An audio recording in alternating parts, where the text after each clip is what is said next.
Hi, my name's Harry Slatyer. I'm the lead quantum product engineer at Cuecontrol. Today, I'll be telling you about graphs. Graphs are objects that we use to represent quantum systems. We use graphs because they allow us to represent a very wide variety of quantum systems in a way that allows us to do very efficient optimizations and simulations of those systems. The best place to learn about graphs is at our documentation website, docs.cuecontrol.com. Here, you can look at our user guides and application notes to see several real-world examples where we use graphs to solve interesting quantum control problems. You can also look at our brand new user guide, Setting Up Quantum Systems, where we go into the details of how graphs work and how you use them to represent quantum systems. Today, though, I'll give you a quick introduction to the key ideas. In this notebook, I've got a simple single-qubit Hamiltonian where we have a controllable Rabi rate. In this block of code, I've defined a graph that represents a simulation of this quantum system. So let's walk through this code line by line and see what it's doing. The first thing we need to do when working with graphs is call the Cuecontrol.creategraph function. This returns an object known as a Python context manager, which you can really think of as just a container that bundles together the different operations that you perform in your graph. The only thing you need to remember is that any time you're calling a function in the Cuecontrol.operations namespace, you need to do that inside the Creategraph context manager. So let's look into the body of the context manager. The first thing we do is call the Cuecontrol.operations.mul function. So this is just short for multiplication. So as you might expect, this is a function that represents the multiplication of its two inputs, in this case alpha max, which is just a number, and this simple numpy array. Now, you might expect that if we printed the value of this values object, we'd see some numpy array. But you can see that that's not the case. Instead, we get this node object. This really gets to the heart of why graphs are different to regular Python functions. So this values object isn't the result of the multiplication of these two inputs. Instead, it's an object that just represents the fact that you wanted to do that computation. We call this object a graph node. Now, the reason this is useful is that it allows you to define a computation on your laptop or whatever hardware you're using, and then send it to the cloud to be evaluated remotely.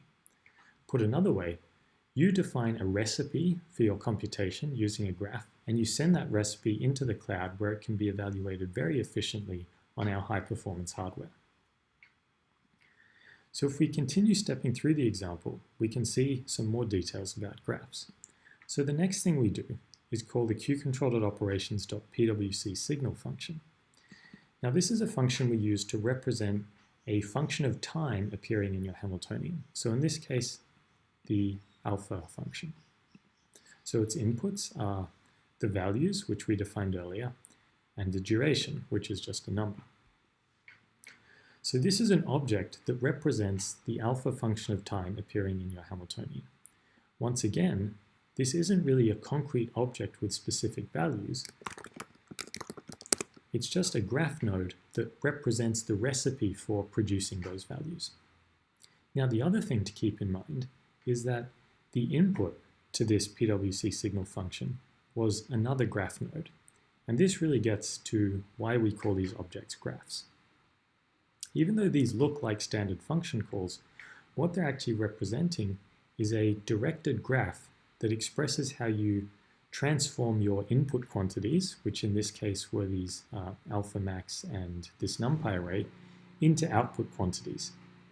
So each node of the graph performs some primitive computation. In this case, the two primitive computations we're talking about are multiplication and the creation of a piecewise constant signal. By passing one graph node as an input to other graph nodes, you effectively create edges between these nodes. So the edges represent how data flows between these different primitive computations. So Cuecontrol provides a set of primitive computations that are specifically designed for working with quantum systems. And you, the user, can connect these different operations in whichever way you like in order to represent a very wide variety of computations.